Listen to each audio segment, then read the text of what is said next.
नमस्कार दोस्तों, आशा करता हूँ कि आप ठीक होंगे, स्वस्थ होंगे, एक नए उत्साह और एक नए जोश के साथ आपकी पढ़ाई अच्छी चल रही होगी।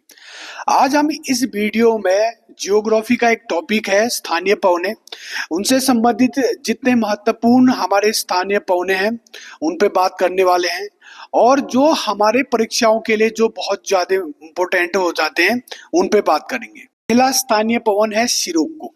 सिरोको का जो जन्म होता है वो जो अफ्रीका महाद्वीप है, अफ्रीका महाद्वीप का जो उत्तरी क्षेत्र है जहाँ पूरा सहारा रेगिस्तान है, इस सहारा रेगिस्तान से होते हुए जो हवाएं कहाँ की तरफ, भूमध्य रेखा की तरफ, और भूमध्य रेखा से होते हुए यूरोप के बहुत सारे देशों, इटली, ग्रीस, स्पेन जैसी देशों में पहुंचती है। अब बात कर लेते हैं जो सिरोको हवाएं, उनकी खासियत। प्रारंभिक में जब इनकी उत्पत्ति होती है सहारा रेगिस्तान के ऊपर से, तो ये बहुत ज्यादा सूखी और गर्म होती है।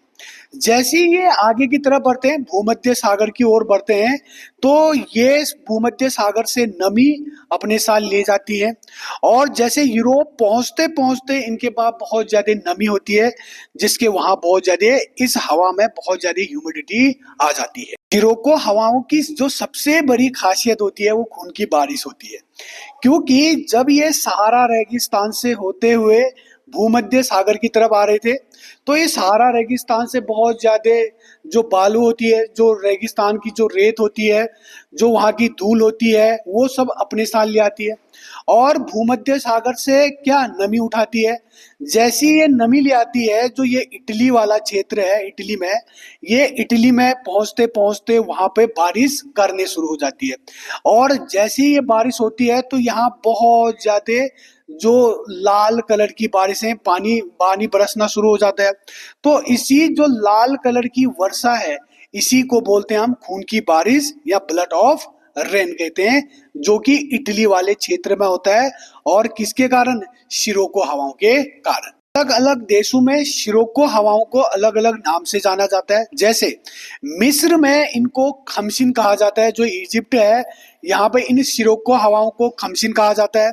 जबकि जो लीबिया है, यहाँ लीबिया में इनको गिबली कहलाता है ये, और ट्यूनेशिया में जो सिरोको हवाएं हैं इनको चिली कहते हैं, जबकि स्पेन वाले क्षेत्र में इसको लिवेचे कहते हैं। तो मिस्र में खमसिन, लीबिया में गिबली और ट्यूनेशिया में चिली, स्पेन में लिवेचे कहते हैं सिरोको हवाओं को। ये हवा है फोन, जो कि फोन जो है इनका मुख्य क्षेत्र यूरोप का जो आल्प्स पर्वत है, स्विट्जरलैंड का जो आल्प्स पर्वत है, उनमें ये फोन हवाएं बहुत ज्यादा अधिकतर देखी जाती हैं। ये फोन हवाएं भी गर्म और शुष्क हवाएं होती हैं।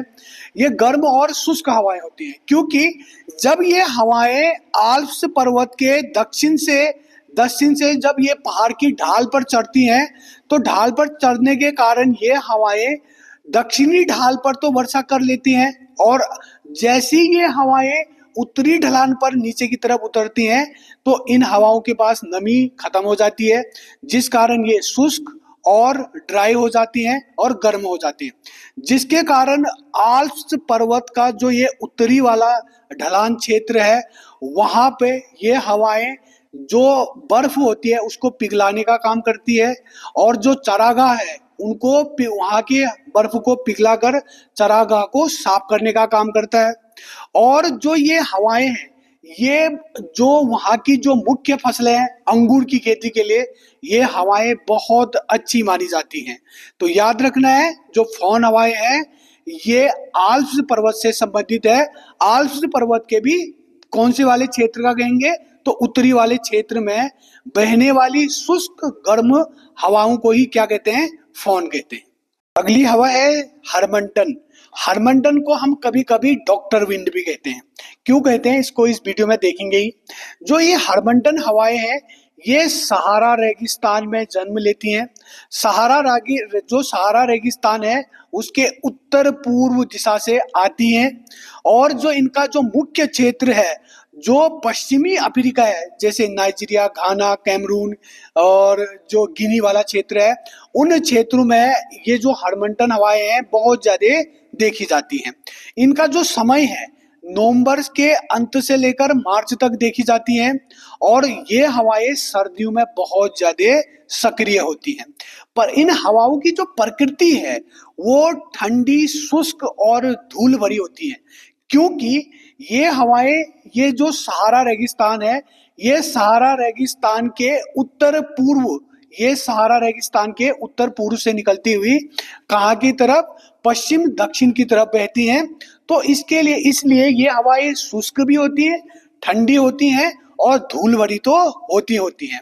और इन हवाओं में नमी की बिल्कुल कमी होती है और जिस जिस कारण से ये हवाएं इन क्षेत्रों में, नाइजीरिया, घाना, कैमरून वाले क्षेत्र में विजिबिलिटी बहुत ज्यादा कम करती हैं, क्योंकि पूरा जो आसमान रहता है वो धूल के कारण, पूरा का पूरा धूल के कारण इसका पूरा धुंध छाया होता है। अगला है इसका जो उपनाम है, इसका ये डॉक्टर विंड भी कहते हैं। अफ्रीका का ये जो दक्षिण पश्चिम वाला इलाका है, ये दक्षिण पश्चिम वाला इलाका ये भूमध्य रेखा के बहुत ज्यादा नजदीक है, जिस कारण से यहाँ पे नमी बहुत ज्यादा अधिक होती है। नमी होने के कारण जो यहाँ के जो ये तटवर्ती इलाकों में जो लोग रहते हैं उनके लिए गर्मी सहना बहुत ज्यादा कठिन होता है। तो जब ये हवाएं, ध्यान रखना है, जब ये हार्मंटन हवाएं नाइजीरिया हो गया और ये कैमरून हो गया, स्पेशली ये जो गिनी तट है, ये जो वाला गिनी तट है, यहाँ से जो नमी है उसको सोख लेती है और सोखने के कारण यहाँ पे जो तापमान है, ये तापमान में कमी लाती है ये हवाएं। और ये हवाएं तापमान में कमी के साथ साथ यहाँ पे जो ये तट वाला इलाका है, इन पे रहने वाले लोगों के स्वास्थ्य लाभ में भी बहुत ज्यादा लाभदायक होता है। इसलिए जो ये हार्मंटन हवाएं हैं इनको कभी कभी डॉक्टर विंड भी कह दिया जाता है। तो एक बार जो ये हार्मंटन हवाओं से एक प्रश्न पूछा गया था कि ये हवाएं हैं ये किस दिशा से, इनके दिशा से संबंधित क्वेश्चन पूछा था। तो याद रखना है, जो ये हवाएं हैं, ये वाला इलाका पूरा सहारा रेगिस्तान है, तो ये हवाएं इस सहारा रेगिस्तान से होते, कहने का मतलब हो गया कि कहाँ से होते हुए, ये हो गया पूरब, ये हो गया उत्तर, तो उत्तर पूर्व से होते हुए कहाँ की तरफ, दक्षिण पश्चिम की तरफ ये हवाएं चलती हैं। तो उत्तर पूर्व से कहाँ की तरफ, दक्षिण पश्चिम की तरफ ये हवाएं चलती हैं। अगली हवा है चिनूक।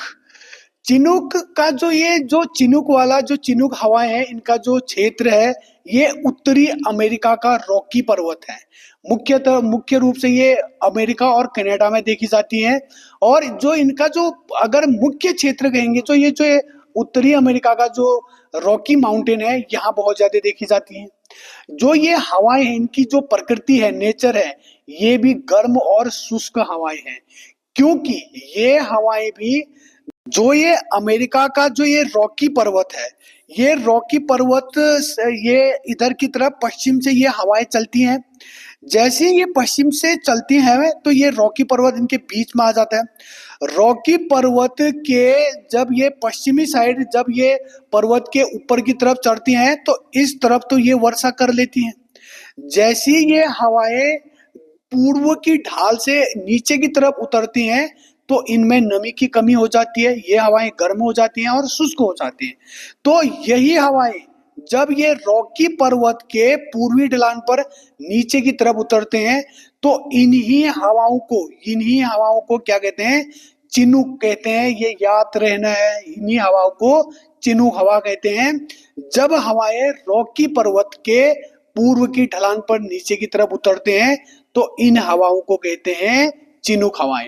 इनकी दिशा कहाँ से है, इनकी दिशा पश्चिम से कहाँ की तरफ, पूर्व की तरफ। जब ये हवाएं रॉकी पर्वत के पूर्वी ढलान पर नीचे की तरफ उतरते हैं तो जो ये रॉकी पर्वत का पूर्वी ढलान वाला क्षेत्र है वहां पर अचानक से बहुत ज्यादा तापमान में वृद्धि हो जाती है, जिस कारण से वहां के जो रॉकी पर्वत का जो पूर्वी ढलान है वहां पे ये जो हवाएं हैं ये बर्फ पिघलाने का कार्य करती हैं, जिस कारण से जो चिनूक हवाएं हैं इनको बर्फ भक्षक या स्नो ईटर भी कहते हैं। और वहां जो रॉकी पर्वत का पूर्वी ढलान है वहां पे जो चरम सर्दी पड़ती है उससे निजात पहुंचाने का काम करती है। और जो ये पूर्वी ढलान वाला क्षेत्र है रॉकी पर्वत का, वहां पे चरागाहों के लिए वरदान साबित होते हैं, क्योंकि जो चरागाह वाला क्षेत्र है वहां बर्फ पिघलाकर उन घास के मैदानों को साफ कर देता है और वहां के जो पशुओं के लिए चारागाह खुल जाते हैं। अब है हमारा सांता आना हवाएं। जो सांता आना हवाएं हैं, ये भी गर्म, शुष्क और धूल भरी हवाओं का एक समूह है। ये जो कैलिफोर्निया है, जो अमेरिका का जो कैलिफोर्निया है, उन वाले क्षेत्रों में बहुत ज्यादा देखने को मिलती है। इसलिए ये हवाएं, जो कि उत्पत्ति इनकी ग्रेट बेसिन, जो कि उत्तरी अमेरिका का जो ग्रेट बेसिन वाला इलाका है, वहां पे जन्म लेती हैं। इनका जो मुख्य समय होता है ये सर्दियों में अक्टूबर से लेकर मार्च तक देखी जाती हैं। इनका जब प्रभाव रहता है वो अत्यधिक विनाशकारी और बहुत ज्यादा तेज होती हैं। और ये इनका जो नाम है, उपनाम है, इनको डेविल विंड्स भी कहते हैं। और ये जो जो ये हवाएं हैं, ये मुख्यतः जंगलों के आग के लिए बहुत ज्यादा खतरनाक हैं। कैलिफोर्निया में लगने वाली जो अधिकतर आग है वो किसके चपेट में आ जाती है? ये सांता आना हवाओं के चपेट में आ जाती है।